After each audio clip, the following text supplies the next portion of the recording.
right, everyone, thank you for tuning in for this episode of This Ability Podcast. I'm your host, Mary Baudouin, and today we are excited to welcome Rachel Foreman to the show. Rachel, thank you so much for being here today.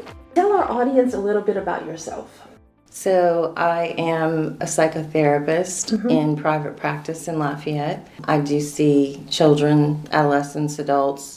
I've always been a social worker, but I never really thought about going into private practice initially. I was thinking medical social work. And then it wasn't until we adopted our son and realized that he had special needs that life sort of changed for us. We adopted him when he was 3 weeks old. Okay. And he, at that point, was perfect, and as far as we were concerned, and just really almost advanced at everything. It was amazing. I was calling him my golden child. He just was this happy, intelligent kid.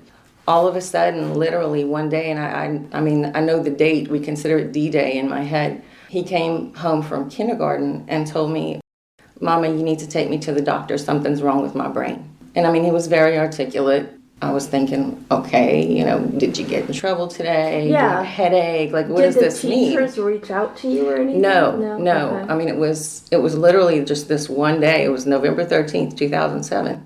I picked him up from daycare, or actually from kindergarten, aftercare, and he was always a talkative kid. Every day he'd get in the car and couldn't wait to tell me everything. And that day when he got in the car, I knew he was quiet. And so I said, well, what do you have a headache? And he said, no. And, well, what do you mean you can't, there's something wrong with your brain? And he said, well, I can't control myself. And I said, well, buddy, you sound okay. Right. And he said, Mama, you don't understand. I can't control myself. Okay, well, we'll talk about it when we get home. But when we got home, he was acting kind of just fired up, in a way that I had not seen him before. And I put him in timeout, settle down, chill out a little bit. And at that moment, he went into his first manic phase. And it was the scariest thing I've ever seen in a 5-year-old. He'd spent a lot of time in timeout. That was just our norm. Right. And he was fine with it. Well, and you said it was the scariest thing you've seen. You were a social worker or a social worker. Yes. So I'm thinking you've probably seen a lot. Oh, yes.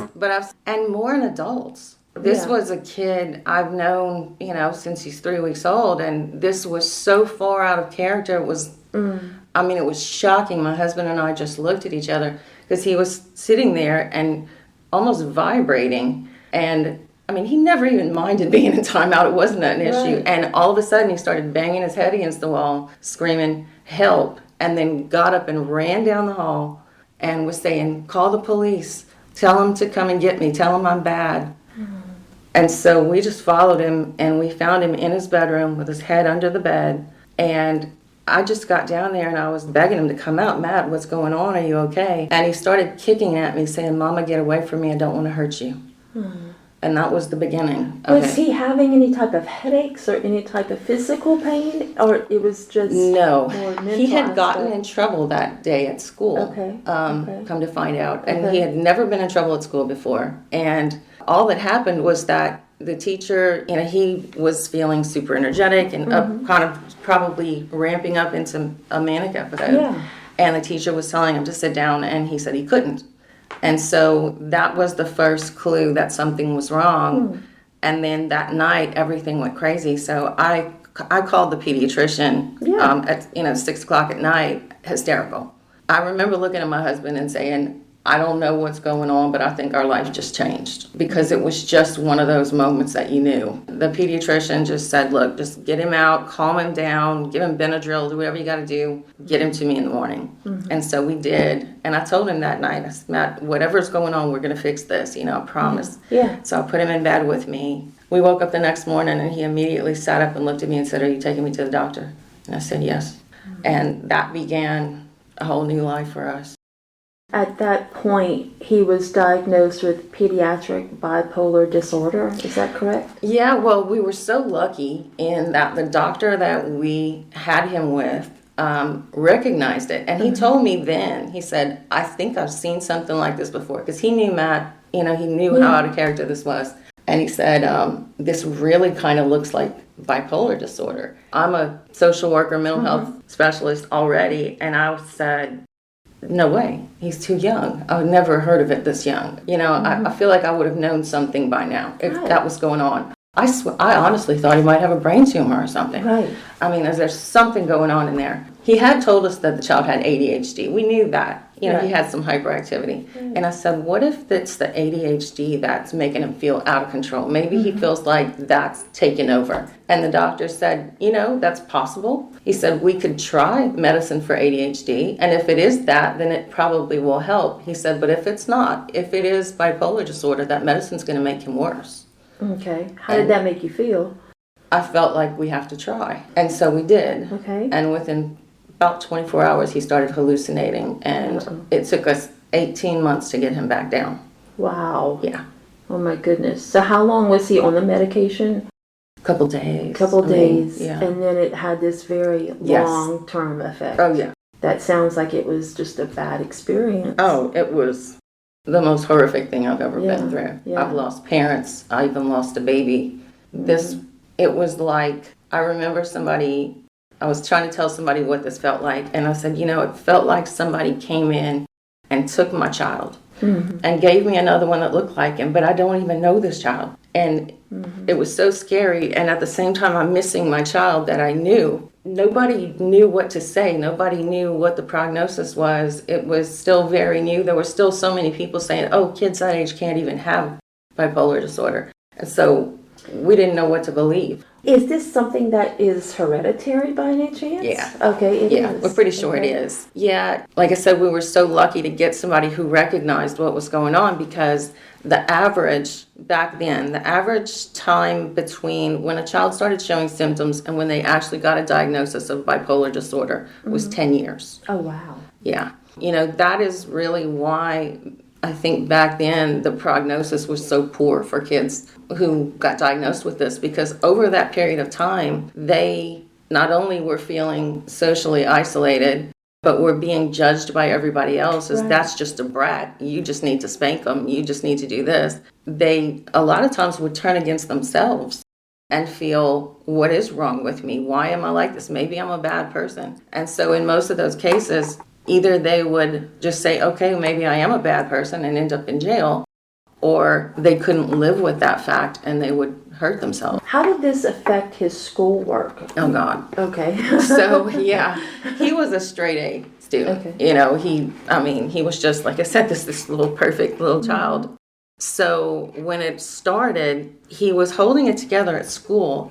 It happened more at home, to the point that I went to talk to one of his teachers about it, and she's like, I have no idea what you're talking about. Beyond that one day that he was, once the medicine started and he got, manic and all, when I tried to send him back to school, it was a nightmare. His school kept going on lockdown. He literally couldn't do it, to the point that I took a leave from my job and I went to school with him every day, and I sat next to him. Okay. And sometimes I'd go sit in the library for a little while to give him time to see if he could do it, but he couldn't. Sometimes he'd last 30 minutes, sometimes he'd last an hour, to the point that I just had to withdraw him. Okay. First of all, he had to change schools, because at that point we realized he needed a self-contained classroom. Even though he was intelligent, special education is not just for learning disabilities. We knew he would need to be in a small class with less stimulation and all. He was at J. Wallace James at the time. Okay. We had gotten him in and we were so happy he loved it. Yeah. But they didn't have a self-contained class. So we had to go where he was zoned, and they did, and that was Evangeline Elementary. I didn't know much about the school, and I was honestly kind of worried, how is this going to go? Yeah. It actually ended up great. Their SPED teachers were so wonderful. They literally walked through this with us. It was a very messy process of back and forth. Can he make it to class? Let's try it for a half hour. Let's do half days. Mom can come for a while, and then maybe mom can step out, and then we'd have to pull him off for a couple of weeks because he just couldn't function at all. So he'd go homebound. And then, okay, let's try again. And we did that literally all through school. So what ended up working?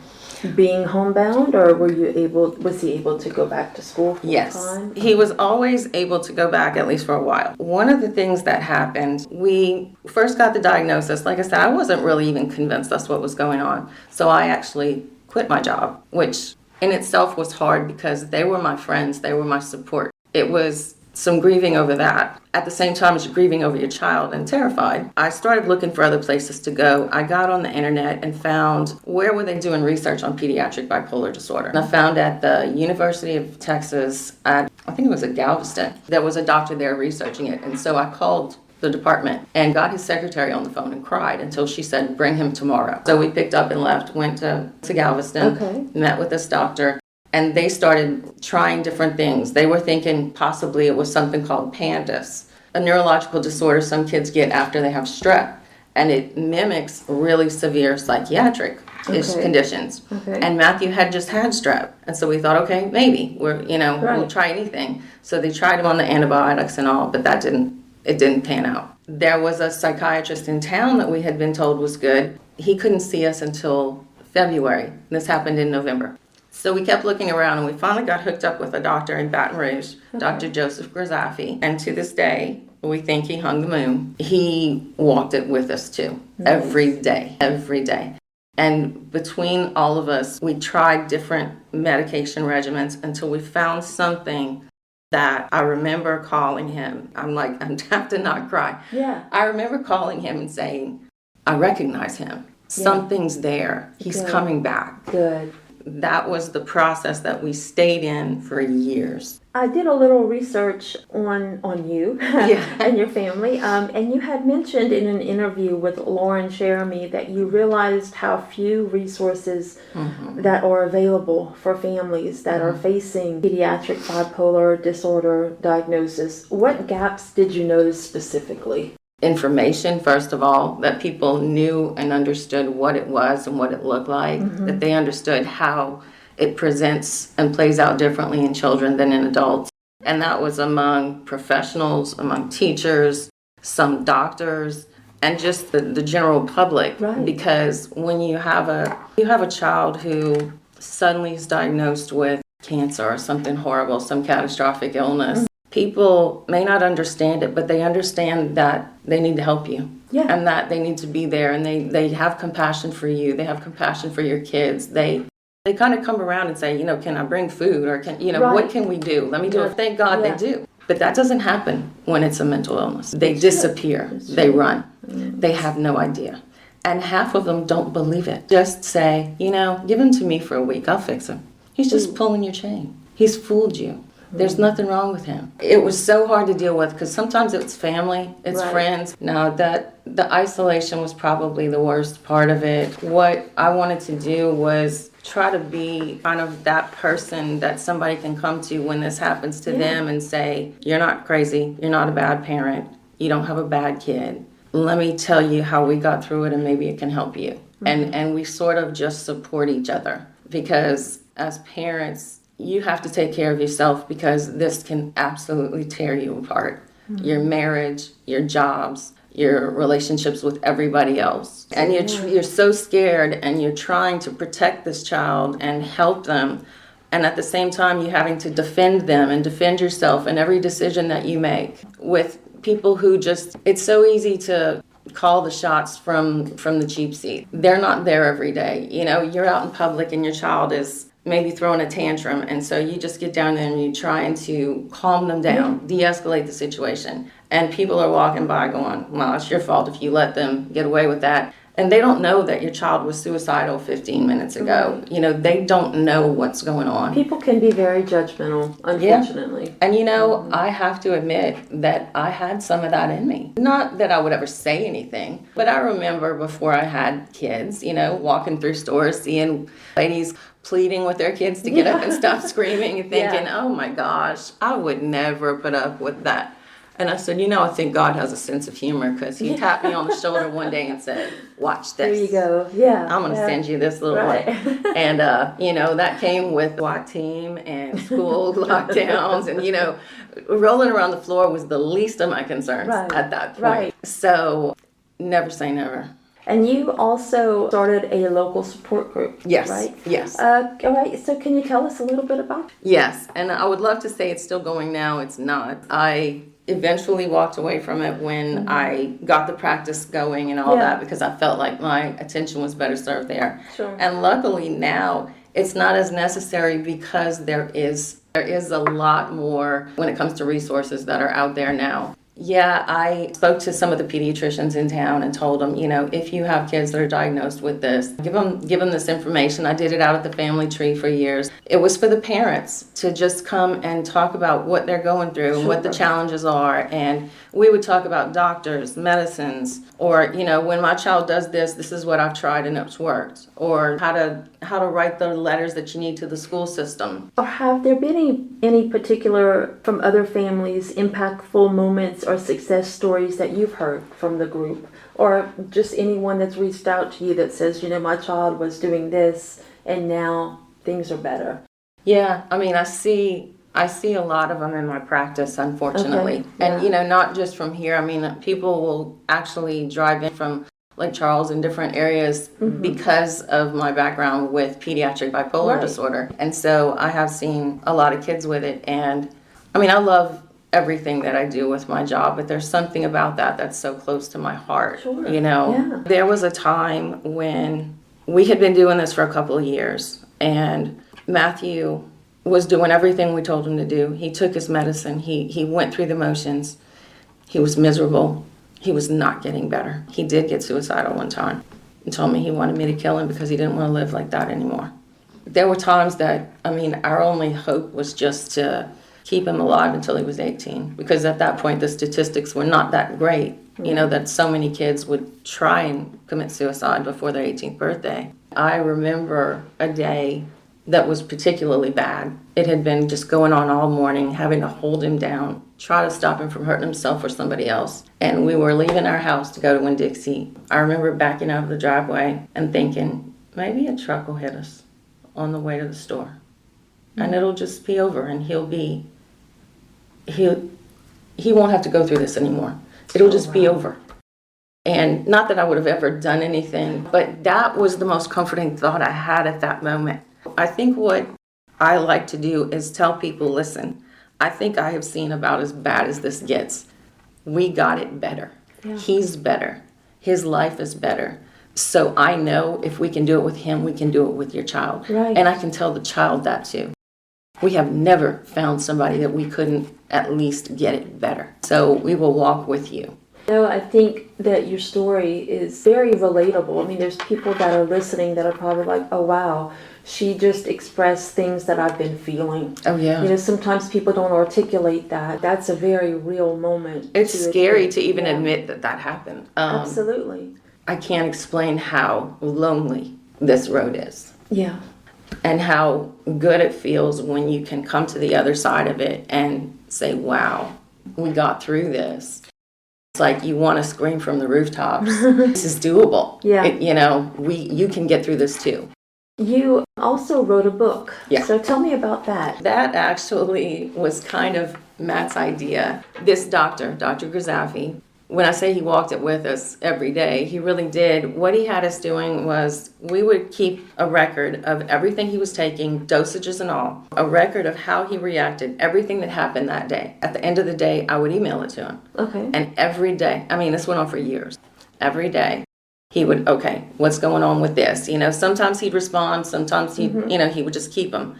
But I ended up with a binder of all these emails and was sitting there at one point looking for something in it, maybe, how he reacted to a medication, and saying, wow, this is like a diary of what happened to you. He said, Mama, he was probably about 8 at the time or 9. He said, I think that God made me get sick so you and I could help other kids who are sick. Wow. And I was like, wow, buddy, I think you're right. And he said, maybe we should show that to people. And I said, this might actually make a book. Isn't that something that Yes, that little came from seed him. in your brain? Yes, and it was back then, and I just finished writing the book when he was 22. It's like, for a while, I said, I didn't want to write it until I knew how it ended. Like, right. I wanted to have something to hand people to say, he's not just been better for a while, but this is where we are now. We got to that point because he did get a lot better. At about 17, everything turned around. Between medication and maturity, everything just started coming together. When I realized he's good, he's stable, he's got his license, he graduated high school, he's got a good job, then I said, okay, I'm going to go back and do it. And I picked up that binder and started reading, and I had to put it down because I didn't realize how much I had blocked out. It took me a while, months, to have the courage to go back and pick that thing up and read it. Oh my God. It was really, really scary and emotional to go back there. Reality, yeah, I would feel my stomach turn because I remembered how I was feeling when I was writing those things. Oh, yeah. And it was really hard to go back and face that again because as we took steps, we kept kicking dirt over it and walking forward.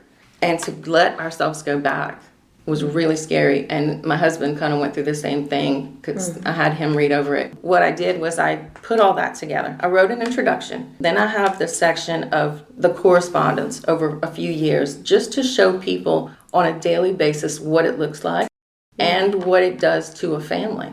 Sure. Because that's in there. This is what's happening with the family. I think I may lose my job because of this. I have to leave work constantly because they're calling me. Right. So you're seeing what's happening, this evolution over a few years. Then the next section is kind of switching to me as a therapist. Mm-hmm. This is what I learned and what I use, some of the tricks I use now with my clients. Things about how to help them make friends, how to handle certain situations. One of the things that I realized with my son was that the word no obviously was a trigger for him when he was sick. Though you can't say yes to everything. Right. I had raised 2 children before. I raised my husband's 2 kids, and they were great. I mean, of course, they had their moments, and it would just be like, look, just go to your room. That was the end of that. Well, that stuff doesn't work with this child. No. When he's manic, he's not even hearing you. So one of the things I realized was that I'm going to avoid saying the word no when I know he can't handle it. Maybe I cooked supper, and he would say, Mama, I don't want that. I want pizza.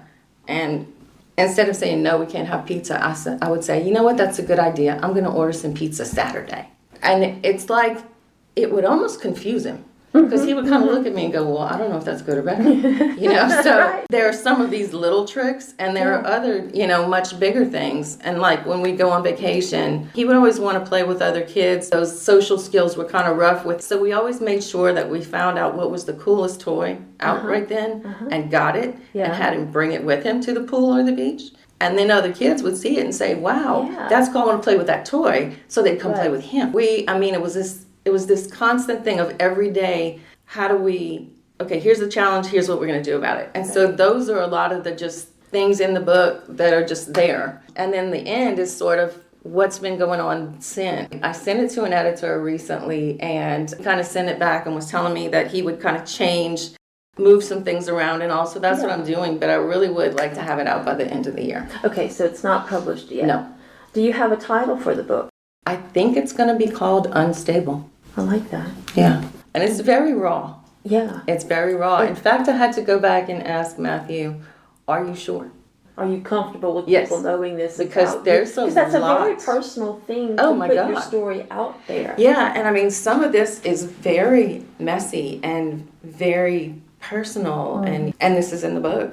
I remember a time we were standing in the kitchen, and he was probably about 9, 8, something like that, and he saw some scissors, and he said, Mama, will you put those away? Sure, why? And he said, I'm just scared that one day my brain is going to tell me to cut my penis off. Oh my God. And I said, okay. And I put it away. But it's just what was happening in his brain was so far away from who he is. But I think if I'm going to give a picture of this, that it needs to be real. Because there are families, if their child has been diagnosed with this, there's probably very similar stories. Yeah. Oh, yeah. That they can relate to. And I think there's nothing worse than feeling like you're the only one going through something. Like you said earlier, that feeling of isolation, it's detrimental. God. It is. I don't know how we got through it. Thank God I was not a single parent. Thank God my husband was in it with me. We supported each other. We're absolutely not wealthy, but we at least had the resources to pick up and go to Gallup, to try those things. We had the education to know how to get on the computer and look up what colleges are researching it. Even with all the advantages we had, it damn near killed us, together and separately. Because, it's about a 50% line of marriages that break up already. If you add in a special needs child, it's up over 80. Oh, yeah. Yeah. So, yeah, my first husband and I, we split up just after a few years of marriage. Yeah. Once we received Lexi's diagnosis, and sure. we each had our different ways of wanting to cope with her diagnosis. And I think people say it can either pull you closer together or separate you further apart. And Absolutely. I think that's what happened. Yeah. And I understand it because it almost happened to us. It just makes sense. You so want it to make sense. If he would do something, because I was home with Matt for a couple of years, I quit working. But I'm the one who had just been to graduate school. Right. I adopted him in the last semester of graduate school. So I really needed to work. And he's a musician, so you stay home with him, I'll go back. If I would come home and he was having a bad day, Matthew was, and then I'd say, well, Chris hadn't done stuff the way I had done it. It was like, well, if you had done this, maybe it would be, and that's just what happens because it's just such a horrible experience. And trying to hold down a full-time job, especially if you're not your own boss, if you have to have a very understanding employer. Absolutely. And some people are not that fortunate to have a great boss that can understand the journey that they're going through. What are some common misconceptions that people might have about this disorder? Bipolar in general is misunderstood. People think that, if I change my mind a lot, I have bipolar disorder. That's obviously not what it is. For one thing, it does look different in children. Adults have both types of mania. You can have euphoric or dysphoric. But mostly what we see in movies and all is euphoric mania, where people are happy and excited and, maybe buying too many things or something like that. What we find in kids is a lot of the time it's dysphoric mania. That doesn't look the same. It's irritable and anxious and negative and sometimes aggressive. These kids look like brats. They look like horrible kids. And that's what a lot of people see. When we find kids who have it but have been misdiagnosed, a lot of the time, the diagnoses they received were ADHD and ODD, oppositional defiance disorder, to the point that anytime I see those two, I wonder, let's go back and look at that again. Is there a possibility of a child that has autism also having a bipolar disorder as well? Because that could add a whole nother layer. Yeah, a lot of times they will say that they think they're on the spectrum because some of it overlaps. There are kids who have some of those tendencies, but maybe not enough to call it, autism. But it can run together. Like I have a client right now I've been seeing for a couple of years, and he has both. Yeah. What were holidays like for you? God. Holidays were the worst. Okay. Why? Because people don't understand it. What we learned was that we needed to go to other people's homes on holidays. Okay. We couldn't have people at our house. Okay. If Matt gets overstimulated, back then, if he would get overstimulated or get upset, I can usually see it coming, get a few minutes warning, and I could get us packed up and get us out of there. But if people are at your house, and that happened one Thanksgiving, which is what taught me. Oh. I had to ask everybody to leave about 15 minutes before we were going to eat. Oh, wow. Because I saw it coming, and there was nothing I could do to stop it. And it's like you don't want them to see what you know was about to happen. We always, no matter where we went, made sure we had an escape plan. It just had to be. Wow, so you had to think of that everywhere you went. Absolutely. That's a lot of pressure. Yes. Wow. It was, and it has blown up in our face many times, and it's in the book. Mm-hmm. How do you balance your role as a mental health professional with being a parent, navigating your son's condition? I wish you could ask him that. It's actually, I think it's worked out well because even though I am a therapist, I can't be his therapist. That wouldn't be a good idea anyway. Right. When you're so personally involved, a lot of times you act out of emotion. There are times that I will do that with my son still, because he's still a boy and he's aggravating and sassy sometimes. I can do that at home, but then I go to work and I see other kids and the way their parents are interacting with them, and I tell them, if you could just do it this way, it would work out so much better. And then I look at myself and say, it works for you too. So then I go home and I do better because I saw it in them. And so stepping outside back and forth has actually been really an advantage, because I also step outside of it, but then I can also step in their shoes and know exactly how they're feeling and why they're acting like that in the first place, because I felt it. And I feel like they trust me because I felt it. Now, I want to ask, how old is he now? He's 23. 23. Yeah. Does he have any love interest? Does he like to date? He's not real fired up about girls. He's had a couple kind of girlfriends. One thing about Matt was before he got sick, and then once he got better, he is the happiest person I know. He is just the happiest to be alive person. You can hear him laughing from across the house. He has developed really good friendships, some of them online, some of them here. He's met a couple girls, though he's not interested in relationships right now. I think he missed so much of his childhood being sick that he's just having fun right now. I think he's just looking for like a friendship, a companion. Yeah, he's got so many guys that he hangs out with. Yeah. And he's very into music. He's very musically inclined, which is cool because my husband is a professional musician. Right. And even though he's adopted, like, he fits this family perfectly. Yeah. So we have a studio at home. And he and his friends come in and they write songs, they record them. They're talking about doing a podcast right now. Nice. So that's the kind of awesome. stuff he's working on. Girls are fine, but he's not there yet. It's a low priority. Absolutely. Yeah. What advice would you give to parents who are at the beginning phase of this journey? Trust your gut. You are the expert on your child. Doctors and therapists go to school, but you know your child better than anybody. So if your gut tells you something's wrong, then it probably is. Don't be afraid to speak up and ask questions and say, that doesn't sound right. Can I get another opinion? Just trust yourself. What do you find, what has been the best resource for you? A doctor who really let me be part of the team. Now, there was a book that I call my other Bible, and I used to bring it with me everywhere. It's called The Bipolar Child. Now, I have practically a library of every book written about pediatric bipolar disorder, but that book, I feel like I found him in there, and that's what helped me pull him out. That book by Dimitri Popoulos was what helped me get through it, and I actually contacted him at one point and told him. You did? I did. That his book saved my son and I think my sanity. Oh, wow. That's just been such a great resource. Barnes & Noble keeps them in stock for me because I've sent so many people to get them. Yeah. Yeah. And now they'll just need to restock. Right, exactly. Probably reread it every so Oh my gosh, every so often. It's I've been through books, so many copies of it because parents would come in my office and I couldn't even say, go to Barnes & Noble and get it. I just give them mine. Right. And then I'd go to another one.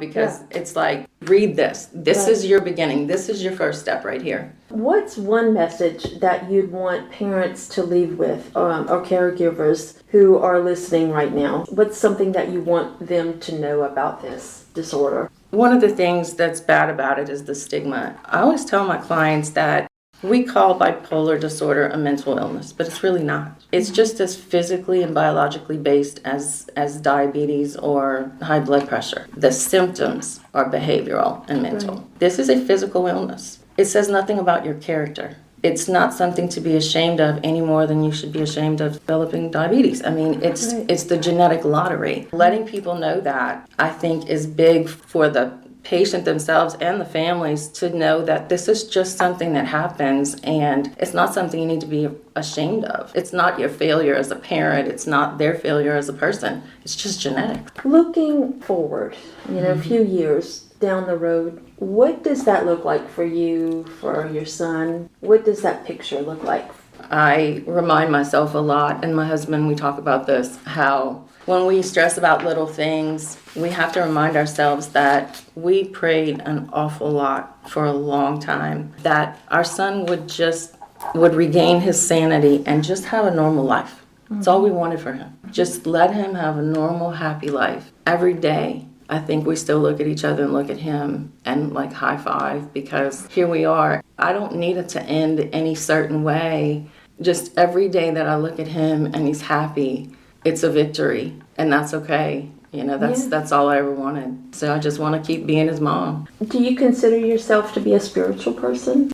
Yeah, I sure did a lot of praying. I did a lot of praying for 10 years for that, to have a baby. It didn't work out. It didn't happen. I did one time. I was expecting.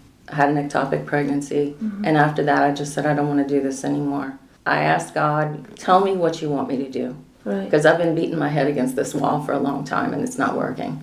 Right after that, Matthew showed up. I know now that that's what was supposed to be all along. Right. I wasn't just supposed to be a mom. I was supposed to be Matthew's mom. Right. And I feel like everything in my life has prepared me for what that was going to entail. Exactly. He gave that to me, and then as much as we went through with Matt, he gave me what I asked for again.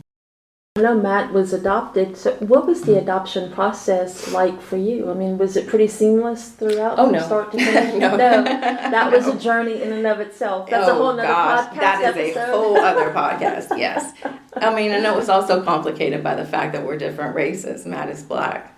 That complicated things. Well, it did at first because we had talked about it, and my husband and I never cared. We didn't want a child that looked a certain way. We just wanted a child. Right. When we started talking to them, we got certified to adopt through Catholic Social Services, but we ended up getting Matthew through foster care. They had asked us right at the beginning if we would consider a child of another race, and we said, well, it's possible we would, but I would prefer they be older so I could ask them how they felt about it. Like, is this something that you're okay with? But then, as Matthew came along, we started thinking about it and saying, we have a lot of love in us, and we're not silly enough to think that that's enough. But we think that we can do justice to this child if we are careful. We made sure we were living in a integrated neighborhood. We changed churches. We found daycares where not only he had black peers, but had black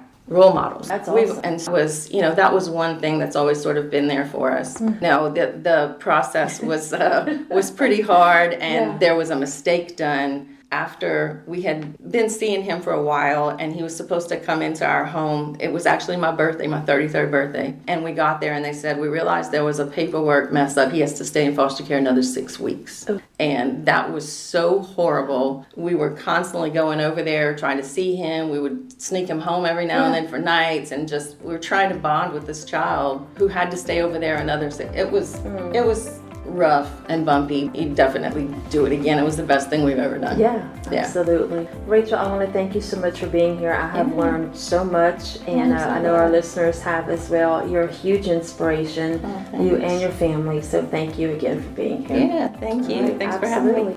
All right, everybody, that's going to wrap up this episode of This Ability Podcast. Thank you for listening. Help us grow our audience by subscribing to our podcast on Spotify, YouTube, Amazon Music, Apple Podcasts, and other podcast networks. Additionally, if you enjoy listening to our podcast, help us to be discovered by leaving a rating or review of our episodes. This will connect us with other potential listeners and help us to expand our audience. From all of us at This Ability Podcast, we thank you for your ongoing support of our mission to unveil stories that inspire and enlighten others in the special needs community. All episodes can be found on Apple Podcast, Spotify, Amazon Music, YouTube, and other podcast sites. Remember, you can also find our video podcast for each and every episode on our YouTube channel. The video podcast feature a wide array of pictures submitted by each guest for their episode. Check it out today.